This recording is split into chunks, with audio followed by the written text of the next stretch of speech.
was a triumphant day for all humanity when NASA's Pathfinder spacecraft landed successfully on Mars.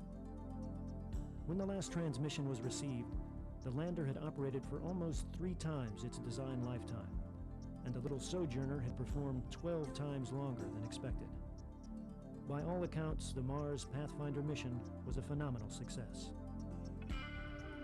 Pritchett, chairman and CEO of Pritchett and Associates, met with Brian Muirhead, the flight system manager of the Pathfinder mission. As they toured the Jet Propulsion Laboratory in Pasadena, they discussed the factors critical to the mission's success.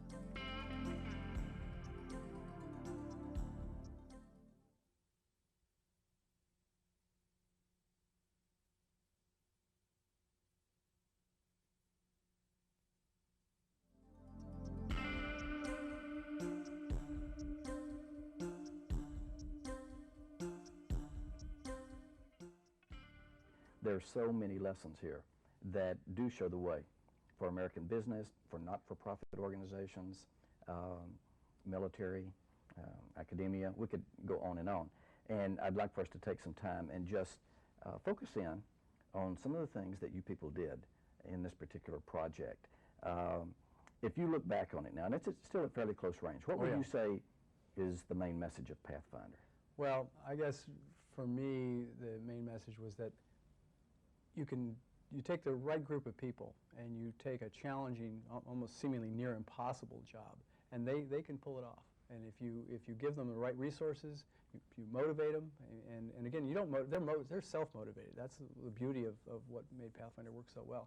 A challenging mission, and the resources in terms of people and management talent, and it just happened. That's one of the fascinating things about the Pathfinder story, is how it connected with the entire world. And people fell in love with this project, and they found drama there, but they found something personal in this for themselves. Mm-hmm. Talk to me about that. It was, believe me, it was a complete surprise. We did not plan it that way. We did not expect it. As we were operating Pathfinder on the 4th of July and the subsequent days, we were in a building that has no windows. You know, we were looking at computers that were looking at Mars. We didn't know what the world was really seeing. We knew there was a lot of media activity, but we didn't know what people were feeling. I still don't know what the magic of that was, because I think it's different for different people. But almost without exception, people say they felt like they participated. They felt like it was something, it was a human accomplishment. It was not just a JPL or an engineering accomplishment. It was a human accomplishment, much like the Apollo experience for a lot of people. And that's very gratifying. People say, I will remember where I was on the 4th of July in 1997.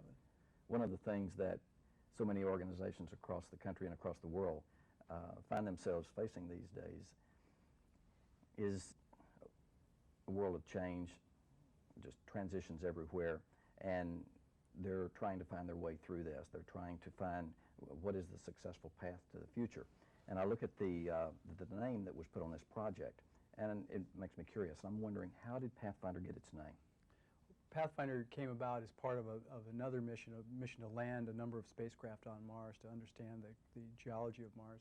And Pathfinder, they needed something to go ahead, some mission that would show the way, that would develop the technology to deliver science payloads to the surface of Mars and do it cheaply.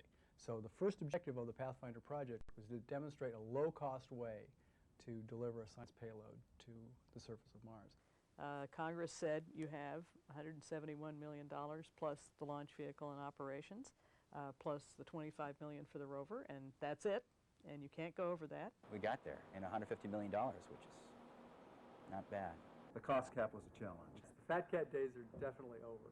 So there was this faster, better, cheaper mantra that was running throughout this thing. Yeah. Was one note hit stronger than the others, or was it pretty balanced across that? Well, the faster, better, cheaper mantra, you know, that kind of showed up about the time we started. I mean, we became actually the poster child for faster, better, cheaper, but that wasn't originally our intent. But it kind of came and went. We knew the faster and the cheaper part. That was already given to us. The better kind of came from what the nature of the mission was. We actually built 3 spacecraft, not just one. And landing on Mars, of course, is not something you do every day, so that also gave us a sense we're doing something really significant here. Opening up space is like opening up the American West. First you sent native scouts out and mountain men and then people in covered wagons, and finally people started to do settlements. Well, that's the same thing we're doing. Our robots are those Native American scouts and the mountain men, and then eventually you'll send a few people to land on Mars, and then eventually settlements and colonization will happen. But it's going to take a long time, probably about as long as it took to settle the American West, which was several hundred years.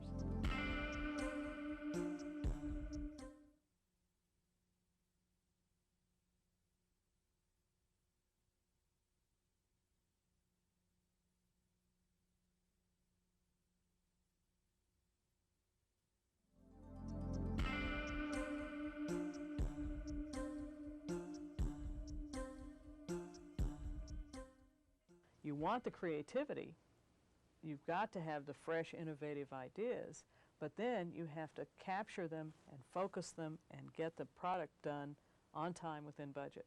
And so there's this yin and yang of discipline versus creativity, of anarchy versus control, of adhering to schedule versus getting something really good out, of getting it fast versus having it high quality. And all of those things have to be managed. How did you manage this thing? To me, the fundamental principle, when I'm asked, what was the one, if there's one management lesson, that you would want to pass on, it's hands-on leadership. That it's absolutely essential that the managers responsible, at all levels, are hands-on. And to me, that meant, and I wrote this down in some early guidelines, I didn't want micromanagement, I wanted micro-understanding, I wanted micro-knowledge. I wanted the managers and the leaders to know what was going on in the bowels of their teams. Mm-hmm. So as problems developed, issues surfaced, we didn't have to go through a lot of study, a lot of analysis. There was instant understanding of what the nature of the problem was, and then we could apply the resources very quickly. And we had a collective understanding of where the problems were. So we didn't need to, we weren't control freaks. We weren't in there micromanaging, telling them how it needed to be done. We were there to help. So then someone would not necessarily have to come with years and years of experience to actually have that. Absolutely right. That's an important distinction. Yeah, I don't expect a manager to have the level of depth of knowledge that a specialist or something in the area would have.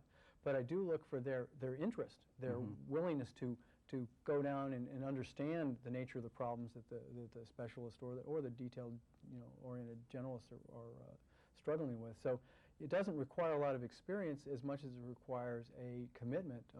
I'm motivated. I want to learn. I want to be knowledgeable, and I'm there to help. I'm that glue and that grease that needs to be applied to hold the system together, to make a design work, make a project work, and the grease to facilitate the flow of the work and to get through the problems, to solve the problems, to fix them. So that worked very well, and that's what I expected of people. If somebody didn't have that hands-on style, they didn't end up working on Pathfinder. In the walking about, were there certain pockets of the organization that you made a point to visit because they were crucial in kind of the critical path sense of things? One of the last things we define in a spacecraft is how we electrically interconnect everything, and that's one of the first things that has to be delivered, the cabling to do that. It's thought of as a fairly mundane thing, but it's absolutely critical. So one of the places I spent a lot of time on in that phase of the project was down in the cable shop. And here was a group of women, a wonderful group of ladies, who called themselves the Seven Dwarfs. They'd given themselves that name. They all had these their personalities. They had grumpy and sleepy and dopey and happy and all. And I would go down there sometimes 2 or 3 times a day to kind of see how they were doing, pump them up, show them I was interested. And it was wonderful. And at one point I said, well, I'll bet you each a bottle of Cuervo 1800 that you can't deliver this harness on this date with just 2 or 3 errors. And they said, we'll take that bet. And I was very happy to pay off. Chances are things are not going to go as perfectly as we all like and dream. There's probably going to be hiccups and interruptions and stuff. And how do you deal with that? How do you create an operations team for the surface that can adapt rapidly to very, a changing environment from what we thought it would be, and still go and get the utmost out of this mission. You had to ultimately get it right. Like you said, don't fail. That was half of the instruction. Take risks, don't fail. Talk to this a little bit. How did that look on a day-to-day basis? Well, there are a lot of people who would have given you very good odds that we would not have even made it to the launch pad, let alone to the surface of Mars. And one of the things that was really essential to that was maintaining momentum. We had a short duration, we had a lot to do, and it was very important that the leadership not be the weak link in the chain, that when there were decisions needed, that we made those decisions. And there was, on a given day, there could be dozens of them. And it was I made a point of not being the weak link. And to do that, sometimes you cannot be absolutely right every time you have to make a decision. There's not enough data, there's not enough time to assess it. So you got to go with your gut instinct or your experience. Or sometimes you go with just your confidence in somebody. That person's going to make that happen. And you make the call and you go with it. And then you watch. You stay close to it, you monitor it, and if it's necessary, you say, I screwed up. Change course. We're going to go sometimes the other way, 180, flip. But maintaining that momentum was absolutely essential. If a whole team stops because the manager is sitting there, frozen unable to make an important decision, the momentum is lost, and it takes a while to get that going again. And if it happens a lot, you're just not going to make it. Sending spacecraft to other places is an inherently risky business. This is not a sure thing. It's not like getting in your car and turning on the key where it starts 99.999 out of 100. This is something you do occasionally, and you have to be able to accept that risk.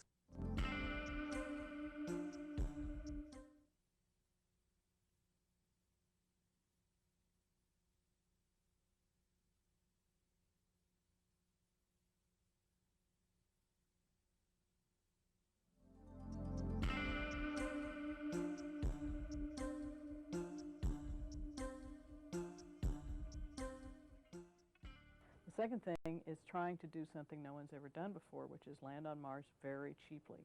Invent a new way of doing business, push the bureaucracy, shake up things. You talked earlier about doing things differently, throwing out the rule book. Give me a for instance. Well, one of the things we had to do early on was actually it was really a shotgun marriage. We had to take two very different elements of the project and put them together.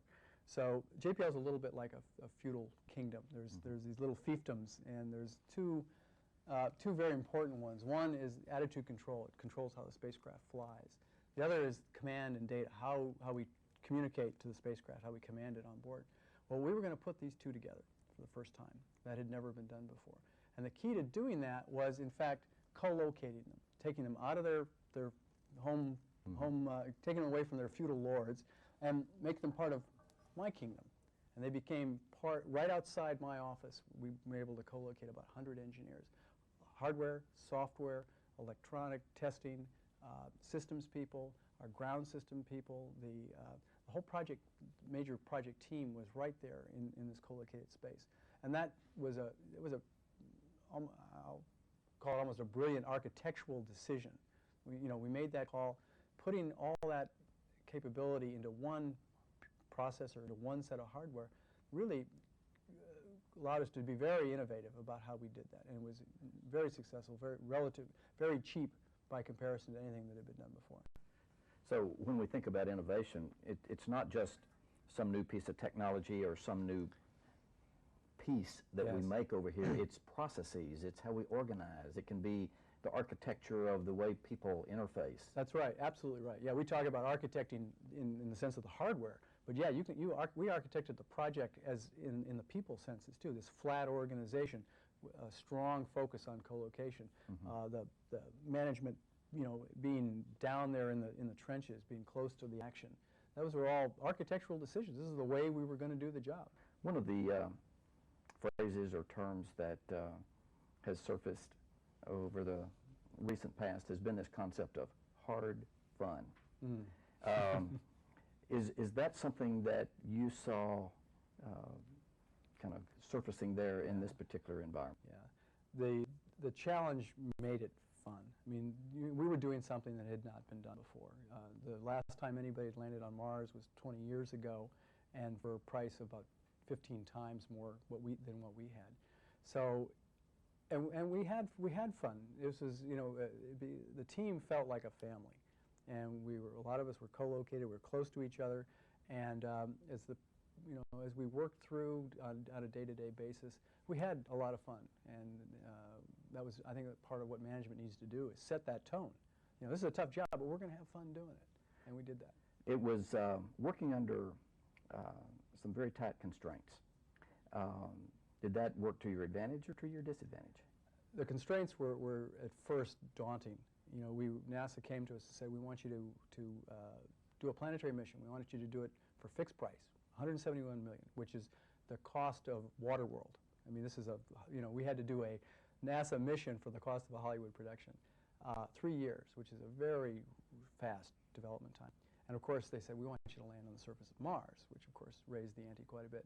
So these were very challenging constraints, but in fact, they drove the innovation. They drove the creativity of the team. We had to find different ways to do this. Dan Golden comes to us and says, I want you to take risk. I mean, I want you guys to be innovative. And of course, he says, I don't want you to fail. I mean, you cannot fail. I want you to take risks. But don't fail. And a lot of people, when I said that, you know, they'd laugh at you like, you know, you guys are crazy. You know, this is not doable. The key to that for me was doing things differently.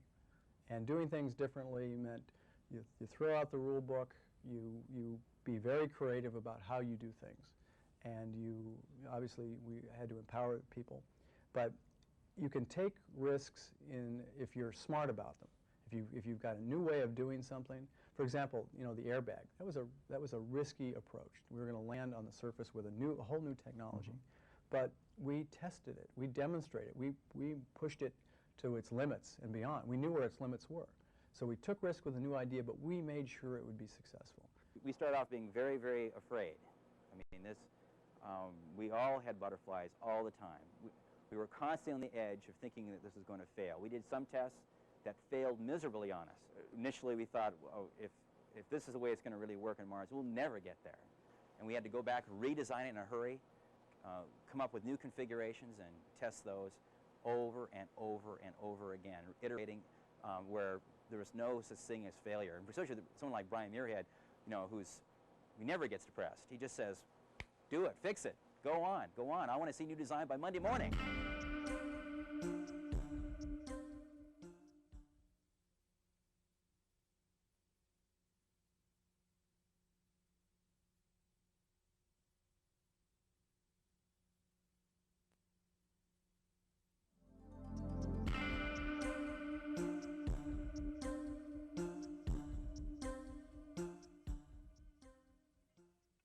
I think one of the reasons Pathfinder was so successful is the quality of the people that were working on it. People gravitate to people like Brian and Tony because they're very focused, and they're very good at giving people the freedom to make something happen on their own and to let people expand and stretch out their abilities. I remember hearing Rob Manning make the comment that as technically rich or technologically rich as this Pathfinder project was, his comment was, you can look at this, you can look at other NASA projects over the years, and he said, really it's about people. Absolutely, it's about people. You know, when I went through my lessons learned, the very first bullet in my lessons learned was, you know, it's all about the team. It's all about the talent of those people and motivating and inspiring them. Yeah, I'm the old man. Yeah, I think the average age is probably about 30, maybe a little higher. 30. How old are you guys? 32. Well, talk about the mix of people. You had some old hands, some very green newcomers, just high talent people that were still early in their career. Yeah, there were, in the case, for example, the airbag was one of our most challenging technologies. And here a young man, Tom Revellini, stepped up. Basically, he kind of stepped up to the job. He got involved early on, and then he picked up responsibility for that. And it was something that I watched rather closely because I knew this was going to be a place where we could really get into big trouble. But there were times when I had to go and, kind of bring in a senior person. We need more talent here. And in some cases, like in the case of Bill Lehman, who's just a giant at JPL in what he knows and what he can do, he helped mentor a lot of people, show a lot of young people, avoid the obvious mistakes. Bill could just kind of guide people very gently. You know, you can walk into Bill's office, I got a technical problem, and you'll walk out thinking that you came up with a solution. It's a wonderful quality, and because you have that ownership, you're going to go make that happen. It's not like somebody said, here's the job, go do it. Most everybody on Pathfinder owned the problem, and they owned the solution. In most environments, design environments, it's like, that's my turf, you know, just leave me alone. But the environment that we were trying to create, and that really worked well, is that the mechanical engineer would say, oh, okay, well, let's go away and work that. And part of my job was to make it set an environment where that people really wanted to be in each other's turf, that they wanted to help, and to try to stimulate creative thought by offering up some, you know, resistance when things seemed to be going all one direction, and maybe there was a better idea lurking there, and so that you could kind of see the other corner of the other side of the block. Did you feel understaffed? Yes. It's interesting that somebody actually asked one of the Cindy Oda, who's one of our operations engineers, you know, what was a key part of how we were successful? He said, well, I think it's better to be understaffed than overstaffed. And it was interesting to hear somebody at the working level say that.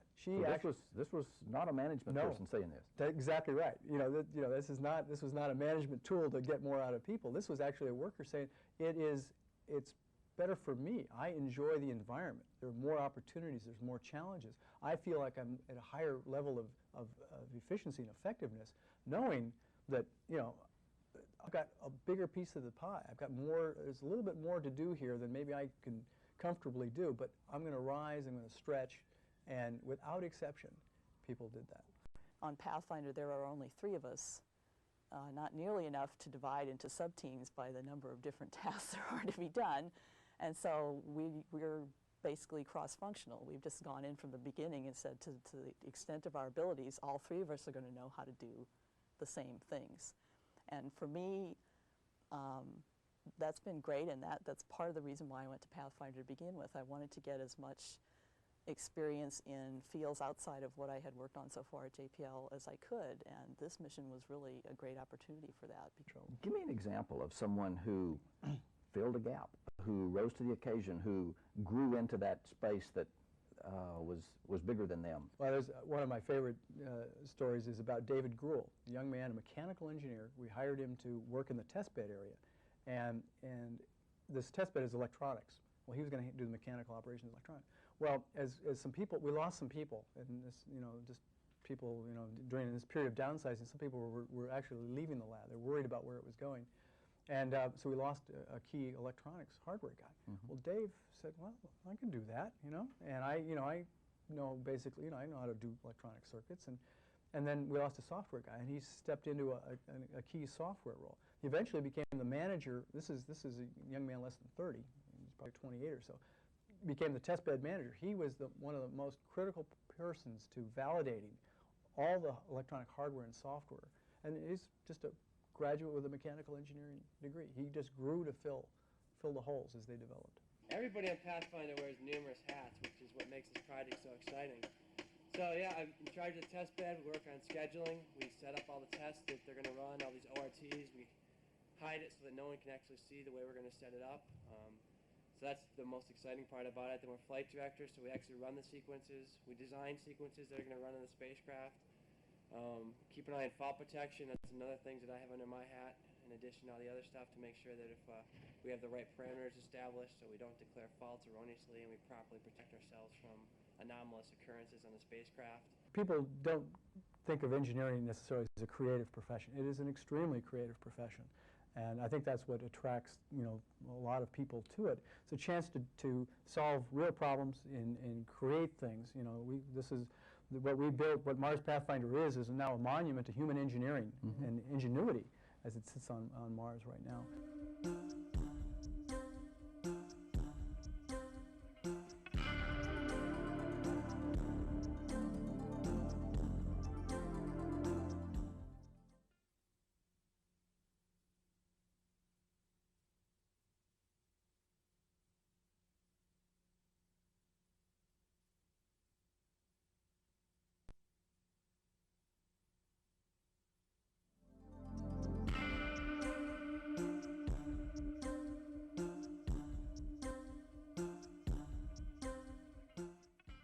everyone would like to be creative. Everyone would probably like to become more innovative. The question, I think, that kind of sticks in people's mind and that they get hung up on is, how did you develop the innovative muscle of the outfit? I think the key there is trust. I mean, you've got to have trust.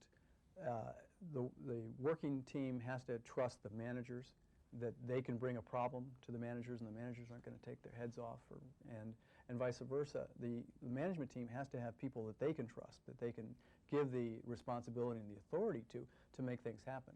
In a project like this, we're like one deep, and every person's role is critical, whether it's the person tightening that last bolt on the solid rocket, or the lady cabling up that cable, or the software person. There's no way to put enough checks and balances in the system that you can make sure everybody has done exactly the right job. So you rely on their skill and their integrity, and you trust them. You check by testing and whatnot. You're not foolish about that, but people feel that they have that sense of, my job's important, and I better do everything I can to make sure that the mission's successful. In virtually every case on this payload, we have bettered the investigation capability of this mission by that close working relationship. Having a group of people who say, you know, this is the goal. What can you do to make it happen? Make it happen if you can. And here's a budget.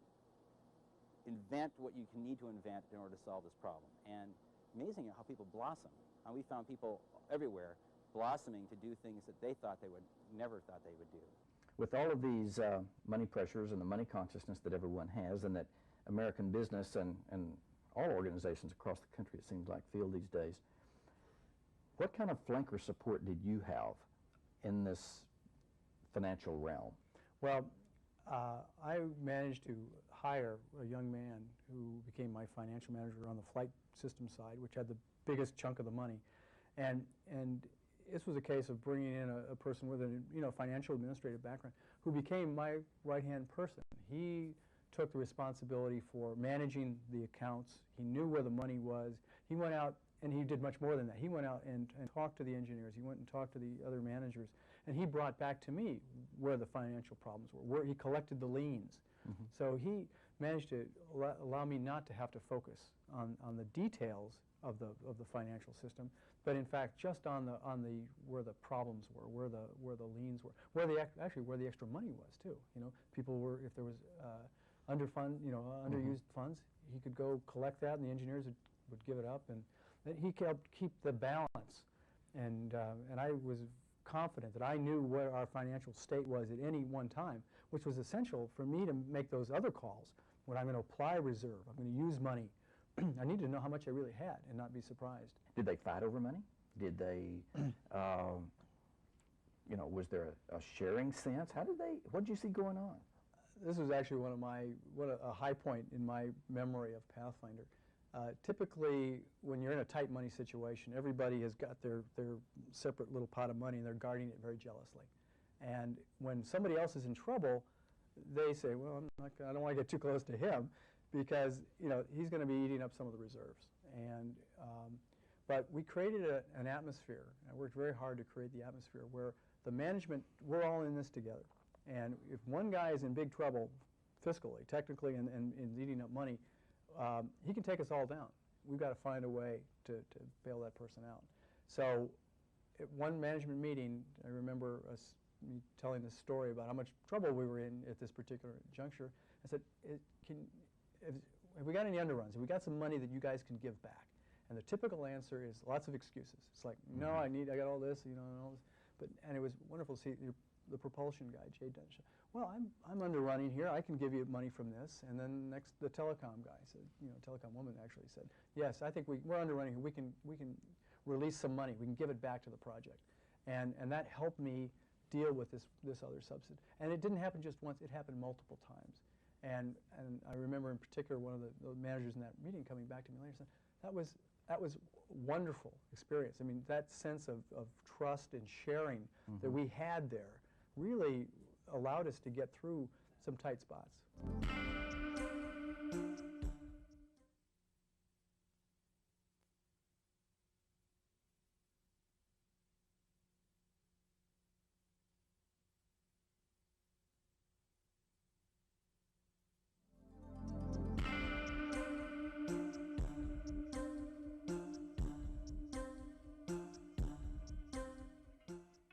Pathfinder tried a lot of new things closer to home, you know, like the co-locating of a project to see if that really would help us communicate better and speed up the process. In Pathfinder's case, co-location helped a lot. Having everyone in the same place working, having everyone know what everybody else did. This co-location bit, that sounds like you see that as pretty important in the process. It's fundamental. You know, there's a lot of the payoff in co-location of bringing a group of people of different skills, talents, objectives together in one physical space is, the payoff is enormous. The communication, it absolutely enhances communication. It enables communication. You find there's ways of payoffs show up just from the different disciplines talking to each other. There was one instance in where a software engineer was working on some real-time software. He had a tough problem. He had to make something happen at a precise time. Well, right across the hall from him, right over the open landscape wall, was a hardware engineer. He just said, "Hey, Dave, can you give me a trigger, a timer in your hardware that'll allow me to time my software?" He said, "No problem." 15 minutes, we had a hardware fix that saved a software engineer, you know, hours if not days, and made the whole system a lot more reliable. So that was then a real factor in the communication process, the connectivity? Yes, absolutely. For rapid decision making, you know, we didn't have time to study a problem. If a problem showed up, we needed to get together right away and figure out how to fix it. And we didn't have time to bring somebody up to speed who wasn't knowledgeable about it. And just like I would be wandering about, you know, I would be, you know, dropping in on people, I would get insight as to where a problem might be surfacing. And that was, so it was very easy for me to then react to that quickly and bring the resources to bear that were needed. So it worked. It was a very sound principle that worked very effectively. How common was this thing of running a notion or a concept or a game plan in front of others? Very common. We actually did more of that kind of review than any project I've ever heard of. We call them peer reviews, where an engineer brings forward his idea to a group of peers. These are people at his level, similar level of experience, some, you know, more or less experienced. But the big advantage, two big advantages. One is they prepare for it. They get their ideas down on paper, and they get it to the point where they have to teach it. You know, you really know a subject if you can teach it. Well, that's what they've got to do. They've got to present the ideas in a form that other people can understand it. And then the interaction between the presenter and the peers, then the experience from the other people come in, the what-if questioning comes in, and you get, you know, this cycle of well, we can change that, we can fix that, we can do something different here, and out of that comes a much better idea, much sounder, something that's really got the features you want, the functionality you want, and the robustness that you're looking for. Problem solving is the very essence of what Mars Pathfinder has been over these 4 years, and these problems and challenges have allowed some people to expand out to their fullest capacity. But in the same process, we couldn't have dreamed about the problems we had at the beginning. We couldn't have planned for it. We surprised ourselves as we went about exactly how tough it was to do this job. I think that there is a real legacy from Pathfinder in terms of not just the technology, but the life lessons, the organizational lessons, the management messages that one can draw from this. We had a clear sense that our mission was to change, to be innovative, and that was going to be a measure of our success. And we were competing, of course, against Mother Nature, or Mars, the god of war. But I'm sure in the business world there's some very relevant lessons here. What are you going to do for an encore? Well, that's interesting. It was actually while I was still doing Pathfinder that I was asked by the senior laboratory director to take on another mission. And the idea was this was going to be a low-level effort, wouldn't interfere with my Pathfinder work. Well, and the mission was to land on the surface of a comet. They said, well, let's see if he can land on Mars, let's see if he can land on a comet. Well, that was before Pathfinder had landed on Mars. So since then, we're wrapping up Pathfinder, and I'm off spending about half my time on this new mission called Champollion. It is more than a delight or a pleasure to sit and talk with you about this. it's inspiring every time I read about it, hear about it, and I think that's true for all of the people across the planet here that you've touched, you and the rest of the Pathfinder team.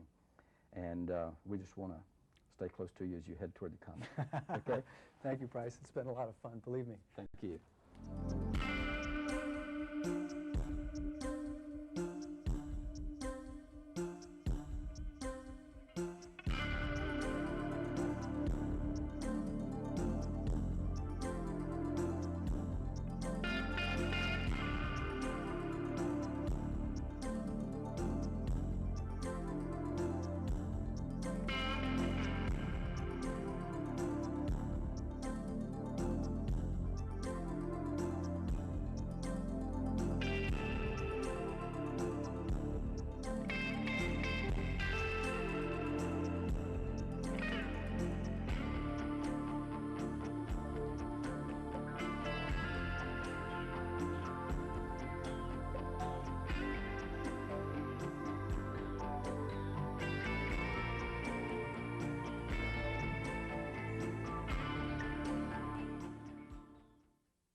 This is what teamwork's all about.